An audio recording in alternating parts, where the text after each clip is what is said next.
আমি বলিতেছি, বিদেশের মাটিতে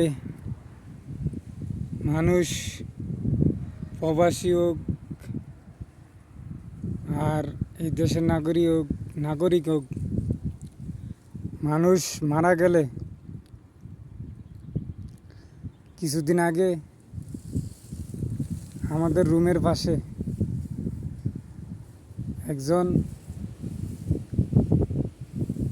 একজন ইন্ডিয়ান, দুইজন মাসরি আর একজন বাঙালি লোক আসিল আমাদের রুমের পাশে। এক রুমের তুই খালি পার্টিশন না মাঝখানে।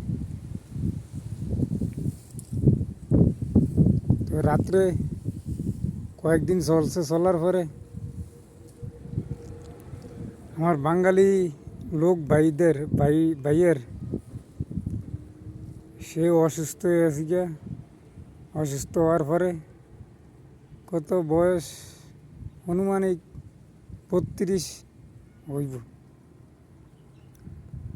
মানে স্ট্রোক করছে। স্ট্রোক করার লগে লগে মেডিকেল নয় সময় আর পায় না। এই লোকটা গেছে মারা। যাওয়ার পরে সকালবেলা অ্যাম্বুলেন্স আইছে, পুলিশ আইছে, আমরা একটুকু খবর পাই না। দেখেন, এক রুমের লাগে খালি মাইতে দেয়া ইটের পার্টিশন। অ্যাম্বুলেন্স আইছে, গেছে, পুলিশে লইয়া গেছে, বুঝছেন? আমরা একটুকু খবর পাইলাম না। 5 গাড়ি পুলিশ আইছে লোকটা মারা যাওয়ার পরে। আমরা একটুই খবর পাইলাম না। এটার নাম হয়েছে প্রবাস। আর আমাদের দেশে একজন লোক মারা গেলে মাইক দিয়ে মাইটিং করে, জায়গা মসজিদের থেকে কয়, কিন্তু এই জায়গা কোনো কিচ্ছু শোনা যায় না। মরছে কি রুমের লাগে রুম। মানুষের মরণ, স্ট্রোক করে মারা গেছে, পরে লয়ে গেছে কি। আমরা আর কোনো কিছু বেটার খবর জানি না কি হয়েছে না হয়েছে। এটার নাম হয়েছে প্রবাস।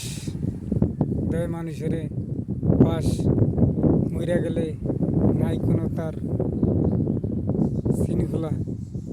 কি এই লোকটার কি দেশের পাঠাইছে না কোথায় পাঠাইছে আর কোনো খোঁজ খবর পাইলাম না।